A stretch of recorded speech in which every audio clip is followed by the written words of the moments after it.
సింధు సంస్కృతిలో ఈ ప్రాచీన వైదిక సంస్కృతికి సంబంధించిన ఆధారాలు చాలా ఉన్నాయి.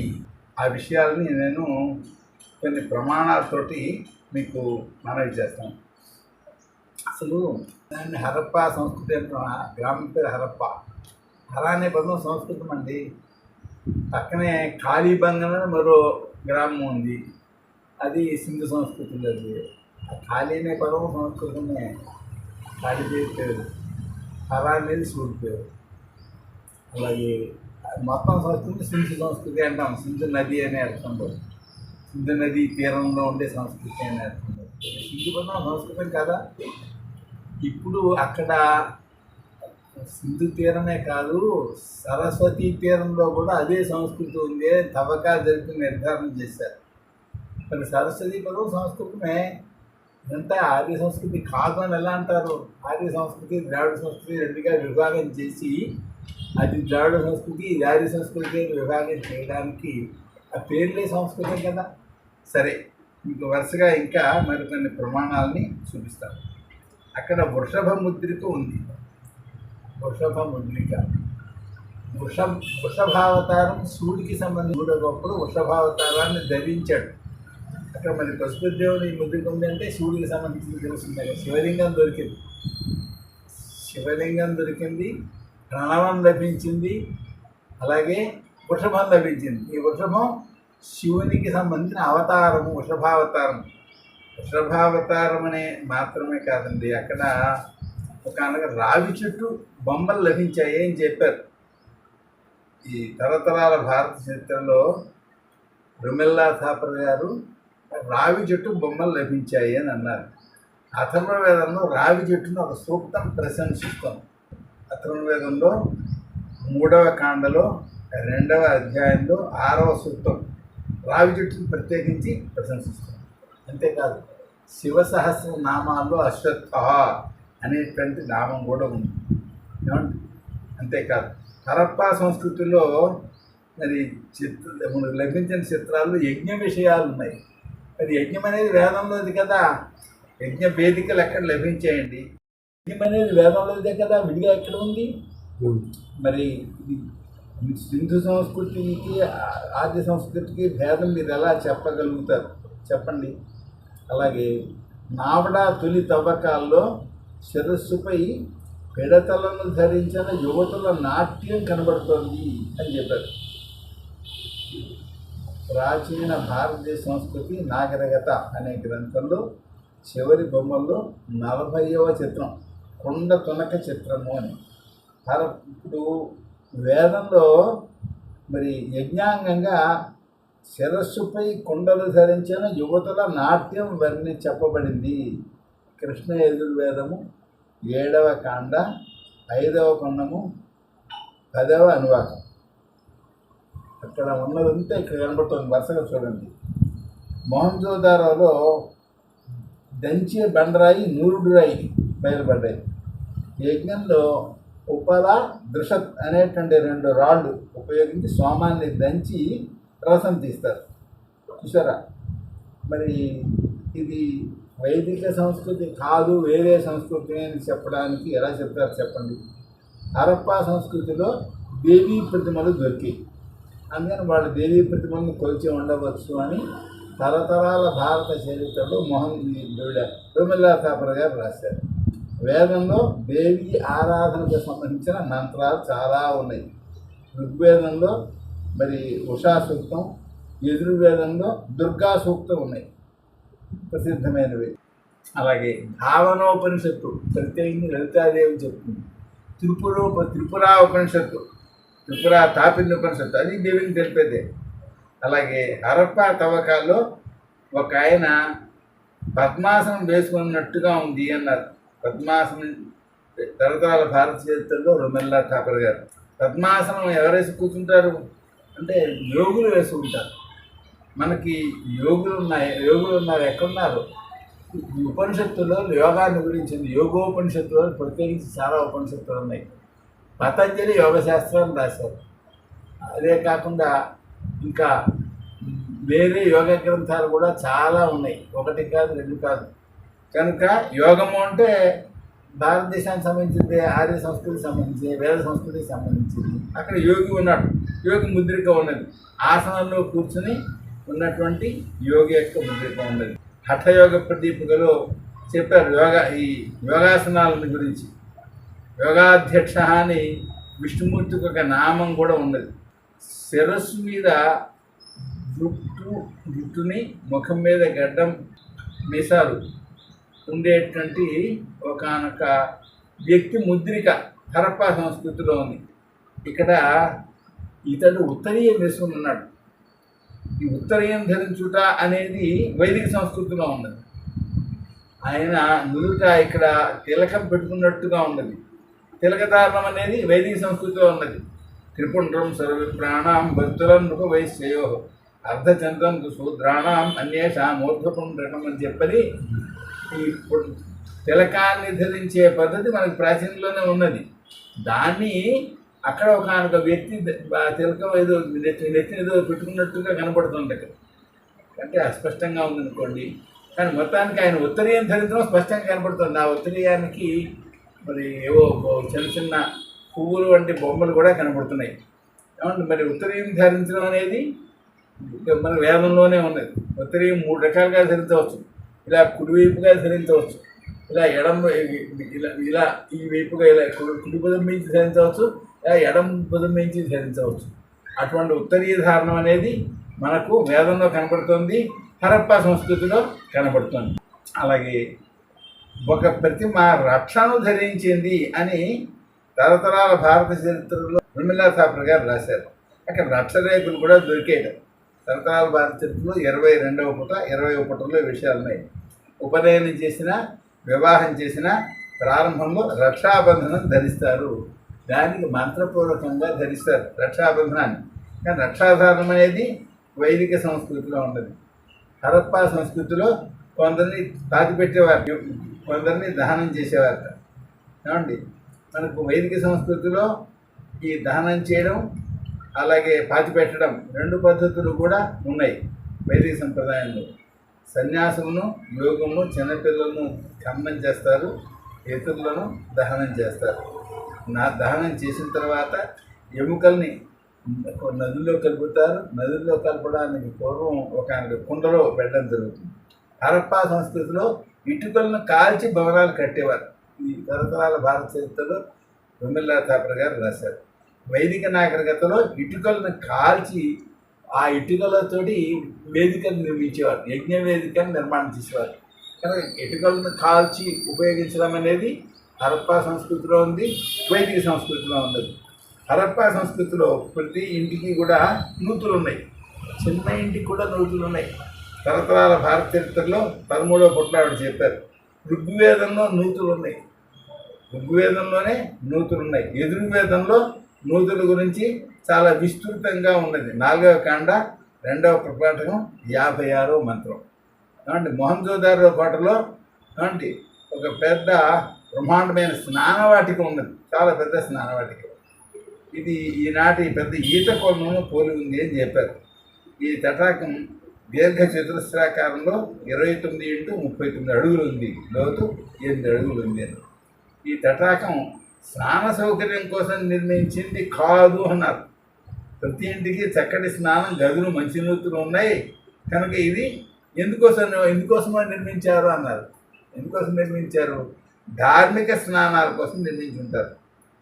అంటే అందుకనే పక్కన గదులు కట్టారు. ఎందుకంటే ఈ స్త్రీలు స్నానం చేసిన తర్వాత బట్టలు మార్చుకోవడం కోసం పక్కన గదులు ఉంటాయి. ఎప్పటికి కూడా కార్తీక మాసం, మరి మాఘమాసం ఇలాంటప్పుడు నదులకి స్నానాలు చేయడానికి పెడతారు స్త్రీలు.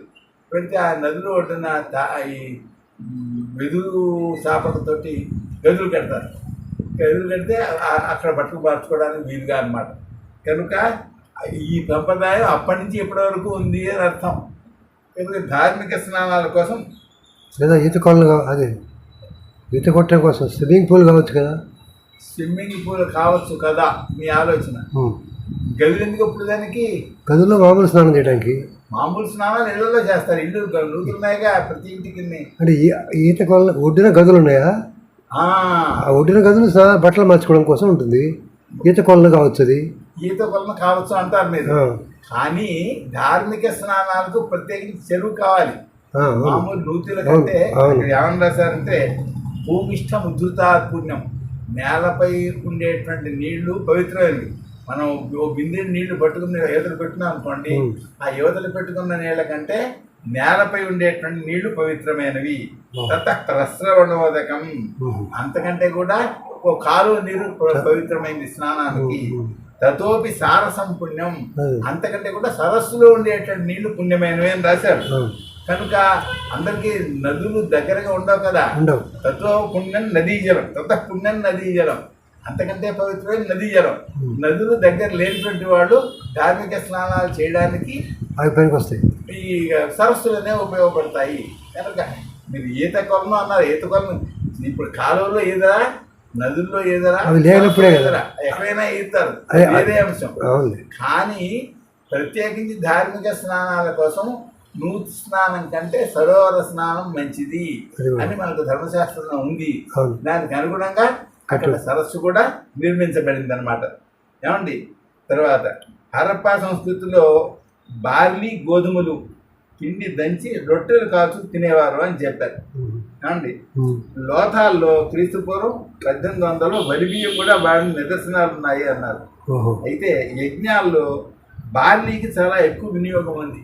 తోకతో కూడిన బార్లీ అంటే ఎవరో అంటారు, తోక కలిగిన బార్లీ గింజల్ని ఎవరు అంటారు. ఆ యవధాన్యానికి చాలా ప్రధానమైన వినియోగం ఉంది. గోధుమలకు కూడా వినియోగం ఉంది, వరికి కూడా వినియోగం ఉంది యజ్ఞంలో. ఆహ్వనీయాగ్ని అని ఒక ఆహ్వనీయాగ్ని చేయన ప్రకరణంని ఒక యజ్ఞానికి సంబంధించిన చేయనం ఉంది, ఒక ప్రకరణం ఉంది. ఆ ప్రకరణంలో ఓషధులను అగ్నిలో హోమం చేయాలి. అక్కడ ఏమని చెప్పారు, సప్తగ్రామ్య ఓషధయ, గ్రామాల్లో దొరికేటువంటి 7 ఔషధులు, అడవుల్లో దొరికేటువంటి 7 ఔషధులు కూడా తీసుకురావాలి అన్నారు. దున్ని పండించేవి గ్రామాల్లో దొరికేవి, దొన్నకుండా పండించేవి అడవుల్లో ఉండేటువంటివి. అయితే ఇక్కడ విశేషం ఏంటంటే నువ్వులు, మినుములు, అంటే వరి, యవధాన్యం, అలాగే ఇంకా ప్రియంగువు, అణువులు, గోధుమలు, ఇవి 7 ఆ కాలం ఆ వేదంలో చెప్పారు. ఇవి ఏంటంటే గ్రామాల్లో పండించేటువంటి ధాన్యం అన్నమాట, ధాన్యాలు. అప్పుడు అన్ని పండించేవారు. ఇవి కాకుండా మరో 7 ధాన్యాలు అడవుల్లో దొరికే ఉండేవి.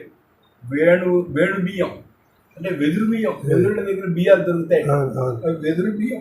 అలాగే చామలు, నెవ్వరి ధాన్యం, జర్తిలాలు, గురుగులు, గవీతుకాలు, గార్ముతాలు, ఇవి అడవులలో దున్నకుండా పండేటువంటి ధాన్యాలు. ఏమండి, అయితే ఈ ధాన్యాలు అక్కడ వేయాలి అన్నారు యజ్ఞంలో. 14 రకాల ఔషధులు వేయాలన్నారు. ఏ ఔషధి అయితే వీళ్ళకి లభించలేదో, ఏ ధాన్యం వీళ్ళకి లభించలేదో దాని స్నానంలో యవగింజల్ని అంటే బార్లీ, తోక కలిగిన బార్లీ గింజల్ని తేనెతో కలిపి వేయాలి అన్నారు. అంటే యవధాన్యం ఎక్కువ దొరుకుతాయనే అర్థం. మిగిలినవి దొరకకపోతే యవధాన్యం వేయండి అంటే ఎవరు ఎక్కువ దొరుకుతాయనే కదా అభిప్రాయం. కనుక ఆ యవధాన్యానికి వేదంలో ఉన్నది అని ఇది కల్పసూత్రం చెప్తోంది. ఈ మాట వేదంలో వాటి వినియోగం ఉన్నది. ఏమండి, తర్వాత ఒక చిత్రంలో పశువు ఎదుట తొట్టె ఉన్నది. హరప్పా సంస్కృతిలో పశువు ఎదుట తొట్టె ఉన్నది. తొట్టెను వేదం పేర్కొంది. చూసారా, లోతాల్లో జరిగిన తవ్వకాల్లో ఓడరేవు బయటపడింది. ఋగ్వేదంలో ఓడల ప్రసంగం ఉన్నది. 1వ మండలం 17వ అధ్యాయం 116వ సూక్తం 3-4 మంత్రాలు. ఇప్పుడు హరప్పా సంస్కృతిలో వాణిజ్యానికి సంబంధించిన కొలతలు, తూనికలు, త్రాసులు, తోకపురాళ్ళు వీటి యొక్క వినియోగం ఉంది. తరతరాల భారత చరిత్ర 22వ పుటలో ఉంది అంశం. అథర్వణ వేదంలో వాణిజ్య సూక్తం ఉన్నది. వాణిజ్య సూక్తం అంటే వాణిజ్యానికి సంబంధించిన సూక్తం. అండి, వాణిజ్యం ఉంటే మరి ఈ తూకాలు అవి ఉంటాయి కదా. హరప్పా నాగరికత సింధు నదీ లోయలో నివసించిన ప్రజలది. ఈ సింధు పదం వేదంలో చాలా చోట్ల ఉన్నది. చాలా గమ్మత్తైన పదం ఇది, సింధు పదం. సింధు పదం ఏంటిది అంటే మనం హిందూ అంటున్నాం. ఇప్పుడు ఈ హిందూ పదాన్ని గురించి కొందరు తప్పుగా వ్యాఖ్యానించారు. ఇతర దేశాల వాళ్ళు హిందూ అంటే తప్పుగా రాశారు. కానీ హిందూ పదం ఎక్కడి నుంచి వచ్చింది? సింధు పదాల నుంచి వచ్చింది. మళ్ళీ సింధు నాగరికత అంటున్నారు కదా. సింధు అంటే నది అర్థం, సింధు అంటే నదం అర్థం, సింధు అంటే సముద్రం అర్థం.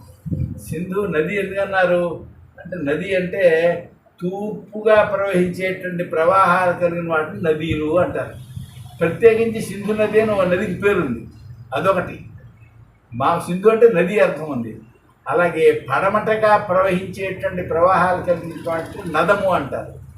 ఏమండి, మరి ఇది కాకుండా సముద్రానికి కూడా సింధు అనేటువంటి పదం పేరుంది. అందుకని ఇక్కడ సింధు అనే పదం చేత చాలా పిలువబడుతున్నాయి కనుక మీ దేశాన్ని పట్టుకుని వాళ్ళు ఏమన్నారు, హిందూ అన్నారు. వాళ్ళు సకారాన్ని హకారంగా పలుకుతారు. మరి ఇప్పుడు అహుర మధ్య అని ఉంది, అహుర మధ్య పార్సీ పదం. అహుర మధ్య వాళ్ళకు అవస్థ అని ఒకనొక జెండ్ అవస్థ అని ఒకనొక వాళ్ళకి పవిత్ర గ్రంథం ఉంది. ఆ పవిత్ర గ్రంథంలో ప్రధానమైన వారు ఎవరు, అహుర మధ్య.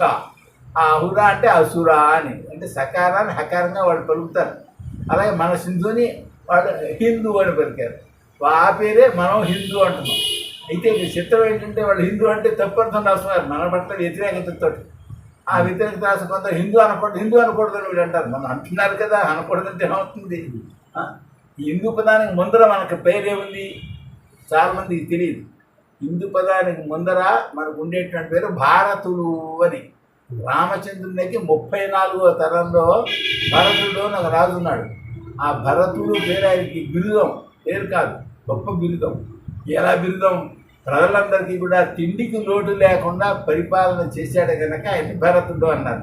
భరతుడు పాలించిన దేశం భారతదేశము. ఇప్పుడు అతడు వ్యవసాయం ఆయన కాలంలో ప్రారంభమైంది. రామచంద్రునికి 34వ తరంలో వ్యవసాయం ప్రారంభమైంది.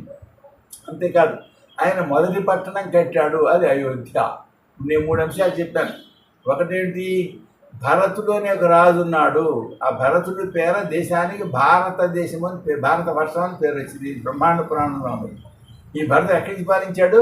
గంగ పుట్టిన చోటు నుండి కన్యాకుమారి సముద్రం వరకు పరిపాలన చేశాడు. ఏమండి, ఆయన ఈ విషయం కూడా బ్రహ్మాండ పురాణంలో ఉన్నది.